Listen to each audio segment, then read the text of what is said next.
How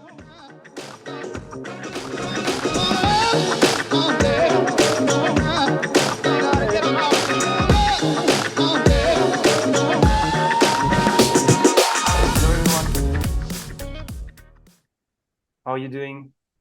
Good? Hello, Jeremy. Happy birthday. Thanks. Glad to Oh, have it's you about your guys. birthday. Ah, happy Yeah, birthday. yeah, thank you. Happy birthday. So now you have to make it live when you celebrate your birthday. You need to go on LinkedIn and celebrate live with everyone. It's wonderful. What a wonderful word. Thank you guys for showing up for this new talk. So it's the third episode of the AI Table Talk that was initiated by the discussion that I had with Basira and Hani over the past weeks since we started looking at how I can basically share with you the AI stuff that I'm learning and how do we collectively bring to our conversation really central topic about AI. So we have listed a lot of different topics. We have already talked about why we make this talk. It was the first episode, basically presenting everyone. Second talk was about this OpenAI drama that we saw a few weeks ago with Sam Altman being fired and then being rehired again. And probably on this episode, I think the interesting stuff would be to just explain also what we are trying to cover on the future episodes, because we are going to do more frequent episode during the December period. The idea is to build a series of 10 episodes that are first season kind of stuff, let's say 10 episode first season, and have few topics that we can discuss about. And we built this little schedule, Basira, that I probably want to share. So episode number 4. So next episode we want to talk about ethical consideration. It's really linked to AI bias, but it's interesting to see the differentiation between what is AI bias and what are the ethical consideration to take when you're looking at AI. There will be another episode, number 5, on prompt engineering. There will be another one on the different AI tool you need to know.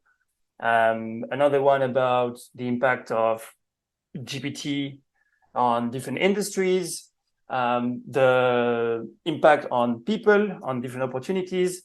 And eventually on episode 9 and 10, we will see if we do something around the user feedback in AI development, a much more deepened stuff around AI and human feedback, because it's a critical part of AI development. Recently, Yann LeCun, one of the godfather of AI, is the AI chief of Meta, so the ex Facebook.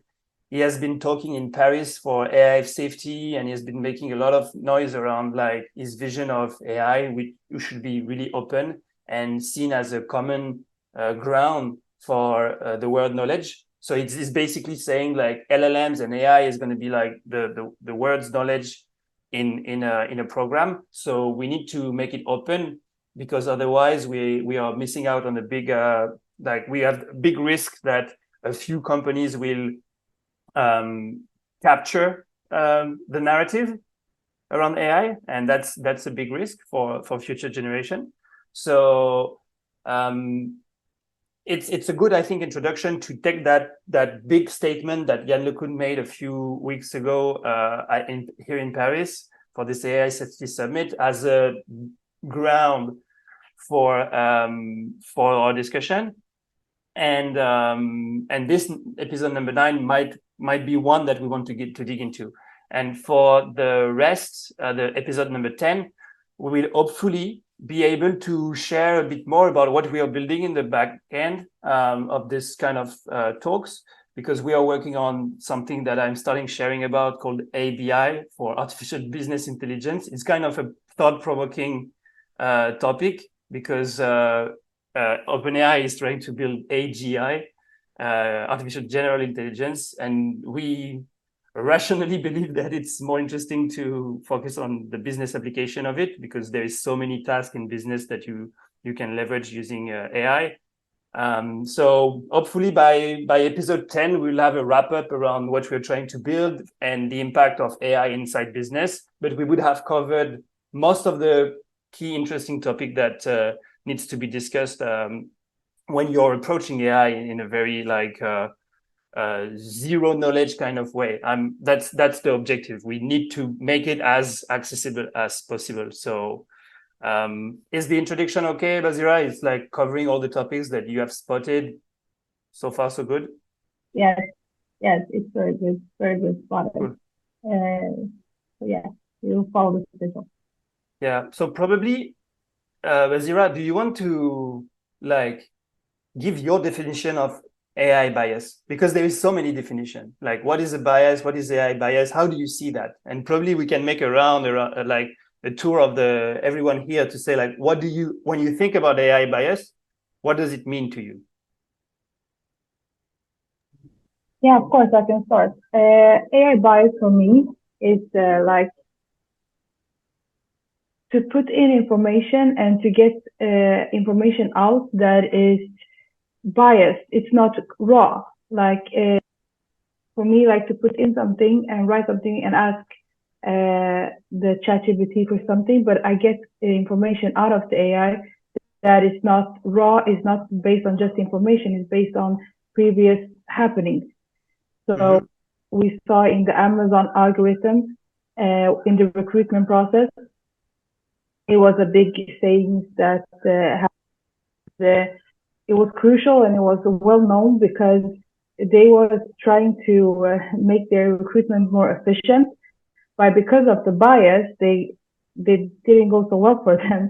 They ended up discriminating women because they took the information that they had already in the company. So the AI used how many people were working there, what experience they had, and they used what age they had and all of that, and tried to find the perfect recruit for this new role. And it ended up discriminating women, and that's because the information you got was about men, was dominant in the of the employers in the Amazon. And it's crucial to see that a big company as Amazon can use AI, but it can go so wrong. Yeah. So for me, being new to this, it makes me not believe ChatGPT and the output of it because it's so biased. Yeah, I see. So I agree with you that this Amazon statement is one thing, and so if I can probably share this screen, we can see the article that you spotted. Where is that the one that you were referring to? Can you see my screen? Yes, we can. Yeah. So Amazon automated recruitment system. Yeah. So yeah, I think that is, come down to the point to saying that it actually AI doesn't matter how smart it is, it always needs some backup by a real human to actually give them the real life data. I mean, for this situation, I mean, it actually all of the information is generated by AI. It really needs to, push through a process of real humans analyze it before it actually being used. yes. So I think in the you're right. I think in the end, it's still the case. Sorry, Annie. Yeah. Go ahead. No, I just think that it's actually related to something that we discussed the other time. Like it actually still doesn't matter how smart the AI, it's still the people behind it.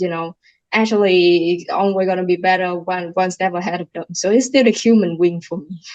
Yeah, it's a human bias. So the really provoking stuff that I've been pushing also is this thing, right? Human or bias, AI is even worse. That's a statement that we need all to consider. I think the first thing is the consciousness, being conscious of there is bias in whatever we are trying to do as an individual, as a company, as a state.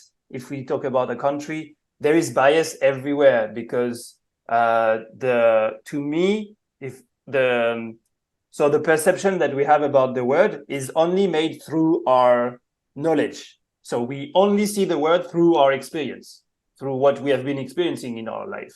So Bazier, you see the word in a different way that I am. Annie also, coming from different culture, different background. But maybe with Florent and Max, I have closer like experience of life. Obviously, Florent is my brother, so we have very, very close experience of worldview and life. Maxime is kind of like a brother now, so it's we have like very close connection. So it's obvious that this part of the question is key to understand that if you come with an AI system, it's really determined by the data that you have accumulated over time. And if you have not been hiring 50% women and men, by default, de facto, you will have bias in your data. And yeah, I think that's a good point to think of it. Like you need to be conscious of it. You don't need to put a blind on your eyes saying like, no, it's okay. Don't you think it's a good start? Maxime, do you have an idea on how to approach that? Like, everyone is biased, right? By education, where you were raised, like your experiences. And for AI, I think like it's the same. Like, and this comes, as you said, with the data set. The only thing that we don't know is like what's in the data set. So if you don't know like what's in the data set and you talk to the AI, then you cannot really like try to understand how the AI can be biased with. While if you talk to someone like, I don't know, coming from Germany, for example, like, and I'm a French person, by default, like I will know like some bias that may be there, like between the two of us. And I think that's something that's helping a lot in communication when you talk to someone else. Like it's like with like American people, right? For my fourth year, I did go in the UK, and I was sharing a flat with some people, and like in France, like we have a way to say hello, like we do the bees, and in the US, you really don't do that. No. And I was not aware. And first thing was, hey, saying hi, and whoa, what are you doing? And I was just like not aware of this thing. And so like with the AI, it's a bit like the same. The only thing is that you don't really know, as we don't know the data set, like it's difficult to understand how it can be biased. So you really have to kind of learn how the AI is biased by asking things, and that matters to you. And I think actually there should be some benchmark. I don't know if this exists, yes, but there should be some benchmark to benchmark the bias of an AI model. Okay, so then it makes sense. So that's something that should be like way more I don't know, like publicly accessible, but like not really publicly accessible, but like it should be like in the user journey when using AI, to specify like and have an easy access to this result of benchmarks, to try to understand, okay, so I'm talking with an AI which is tending towards like this topic, and it's favoring like those things. Yeah. So one thing that is interesting, if you Google about AI bias, you will have something said. So there is the Meta Facet benchmark, FACET, and so this benchmark is the most innovative for now, from what I can see. I need to dig a bit more about it. I think it's very interesting. So it's for computer vision. Yeah, fairness of AI. So there is work Mm-hmm. on this. There is work on this topic that is obviously being done.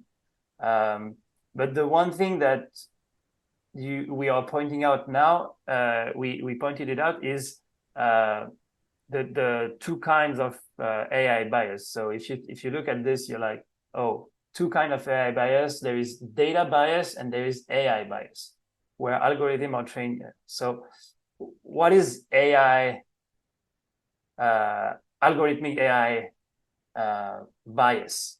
Is not, I think it's something that is not linked to the data itself, but it's more on how the algorithm is written and how it's the learning process. The learning process. So, I mean, Florent, we didn't talk about your definition of bias, but I think that what we are doing when we are building like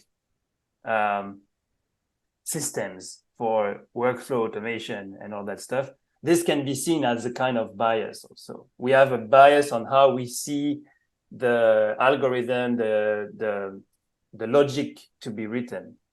What does AI bias means to you? What do you think about it? Do you have an idea? Yeah, to me, it's just exactly what you said. I mean, both of you, in a way that we don't know exactly how the model is built. So for me, the bias is the fact that we are blind and we are just using something that we don't really manage and we don't really understand. So this is the bias we accept to use when we started working with OpenAI, but we also want to take over and know more about it. So that's why we're working on it, and we're trying to adapt models, fine-tune models, and adapt script, and making sure the result is something we want. Yeah, but I think that until we have open source models at the level of OpenAI, we already discussed about it, but until we have the open source model that reach the level of quality of OpenAI, then we will never know what's behind the data. And we know what's behind the data already. It's the whole internet, but it's when you put the whole internet and you listen to, for example, this guy in OpenAI, we talked about, like Ilya, the chief scientist officer. If you listen to his talk, there is a 3 minutes short that is very interesting, where he's saying, basically, when we train the AI, what we get, if we put the raw data of internet, probably a bit refined, and then we cannot use that, because if you take the whole internet, it's racist, it's super like there is a very huge part of negative stuff. I don't know if you remember, Max, but the first time that Microsoft started pushing an AI system to Twitter, it became like Twitter, insulting in like 20 seconds. It started insulting everyone in the stuff. I don't know. I don't have like AI, Microsoft. Yeah. I think there is a huge work done in like sanitizing the data set. Like, you don't want to take like everything from internet. Like, you want to have checks, like is this data ethical, and then also, should I like before sending that to the data set, like should I rewrite it because it's biased towards something that's not really good?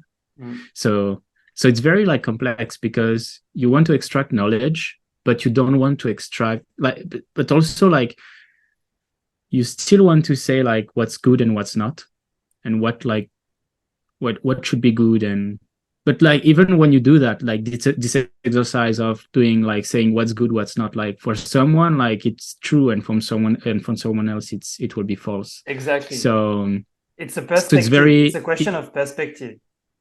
It's very complex, but in the end, I think you want the LLMs to be very neutral, but that's a very difficult task, because the data set comes from people that are really not neutral. Yeah. So like there's a huge work, I think, on on the data set. Like that's one of the big like place to work. I don't know, but it's definitely a complex thing. Yeah. And this neutrality. I found out this tweet, like the AI of Microsoft. It was 2016 when they started putting these stay tweets and started doing that sort of stuff. We're going to build a wall, and I don't know if they have other stuff. Yeah, but back then, 2016, it was the very first Transformers and the beginning of the, I don't know if there was even a transformer at that time, actually, the base technology behind the LLMs, but well, it's interesting. So I think this is a good bridge. We'll take another example and we can move to like how to basically overcome bias as of now. And what you just said, Max, is kind of key. It's like, how do you put humans in the loop so that they can try to correct the data set a little bit, but how biased are those humans that are correcting the bias of the AI is the key, is the central question, and how fair this can be. So the other story that you wanted to cover, Basira, is this US healthcare algorithm underestimated Black patients' needs. So, that's another big one. Used over 200 million people. The algorithm was designed to predict patients need extra medical care. And as a result, Black patients received lower risk score than their white counterparts. Pretty interesting. And put on par with healthier white people in terms of cost, did not qualify for extra care. So that's bad. That's bad. How bad can that be? That's not even bad. That's crucial. Yeah. I said that's crucial. Like a big country as the US, that we can see as how to say it, the front figure of the world, and even those people cannot use the AI in the right way in such a big part of the society as healthcare, like. To use AI and have 200 million of data sets but as people in the back end, and still in the output we have people being racistly described because of how the AI was working, and that's a real big issue that a big country as the US can even not handle the bias of AI. So I think that just shows how little this case is also from a long time ago, but it also shows how little if we take it raw, how little we can trust the AI. If we don't master the data set. That's the thing. Like right now, we are just victim of the data set. If tomorrow we can train our own AI, we can have our own data set collecting our own. I always try to zoom in to the human level. Like at my level, if I want my AI to work for me, I want it to be fed by my data, only my data. Basically, can that work? How good can that be? To reflect my view, and probably I will see that if I'm pushing stuff on LinkedIn and I'm only looking at my LinkedIn data, my AI will be biased toward post on data and AI, and it will think that I'm only a guy that thinks about data and AI, which is not really true. I'm not 100% thinking about that all the time. But really, the other part of me, the music and art and nature and everything that I love won't be there. I need to get Instagram, probably my YouTube playlist, my YouTube music playlist, plus this can bring a data set that is quite reflective of my worldview. So that's what is kind of interesting. Like if you think about it at your level, you kind of understand better how biased things can be if you just look at a certain like slice of the pie of your overall data generated by you and by your interaction on the digital application that we use every day. Mm-hmm. Yeah, like to come back to this like algorithm issue, like I don't know why this happened and if it was intended or not. I hope not, but like also like when building data sets, like you can have sometime like I guess I'm not an expert, but like if the data set have like too many features, then sometime like the LLM will learn correlation that doesn't make sense. Like it's like you want to buy a new car, right? And you look at data and you say, oh, like there is a very few like accident for cars that are orange. So let's buy an orange car then. But it doesn't mean that it's safer to drive an orange car. It's just that there's less orange car on the market. So then there are less accidents. So then that's a correlation that's quite bad because now like you think you are safer in an orange car, but in the end, like it's not very true. It's just that less people drive this kind of color. And I don't know, but like I don't know how the algorithm was built, but if it was built with like existing data, like, and it's possible that people in the US that are of color may have like by the way like the system is designed, less access to health, like to healthcare, Yeah. which means that by default, for like the same person, like if you take out the color, like they will like spend less money in healthcare because they do have less money. But if you don't take this information of color out of the data set, then what happens is it will learn that, oh, okay, so if I'm a color person, I need like to have less healthcare. While this is not true, actually. Yeah. But so it might just be an issue also like with the data set because it was not open. But it's also a big concern of, okay, we built something, but we didn't really check for ethics and equity, like making sure that That's everyone is, yeah. So I think there is a mistake at the beginning, but also at the end when they decided to release this, they like either didn't spend enough time like checking that their algorithm is indeed like good for all US citizens, or it was like something that they were fine with, but I hope not. We know the answer already. They know that it's biased because they are putting reinforcement learning with human feedback on top, like RLHF. Like this is the term that used by OpenAI. And this is why, in my views, OpenAI has such better models because they kind of train the AI on top of the base training with a lot of answers from humans saying yes, no, good, not good, blah, blah, blah. And this kind of increase the quality of the overall experience that you have from the OpenAI models. I guess that this is the only thing that differentiates them from the open source model as of now. I mean, not the only thing, because all their features and the toolkit that they've built around it is obviously way above whatever we can have already in the open source world.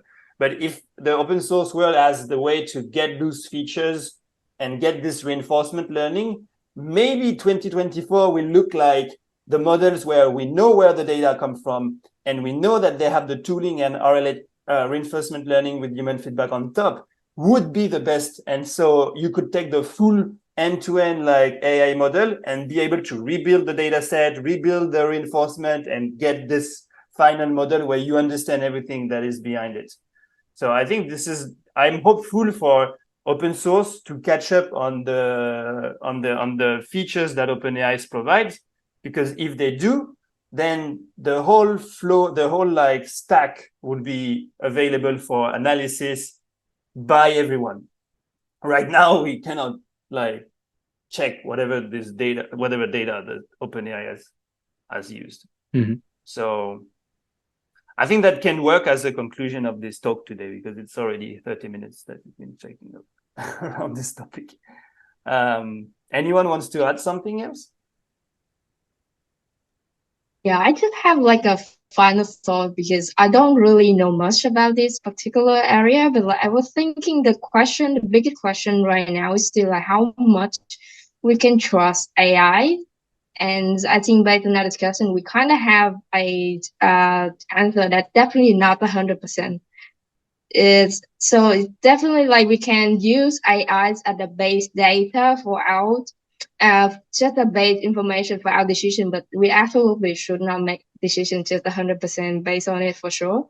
So like I was saying, that the human effect is like the human aspect is still needed, in the whole process. And every action that like based 100% on AI is just careless and actually kind of a lazy action, and it's definitely not going to end well.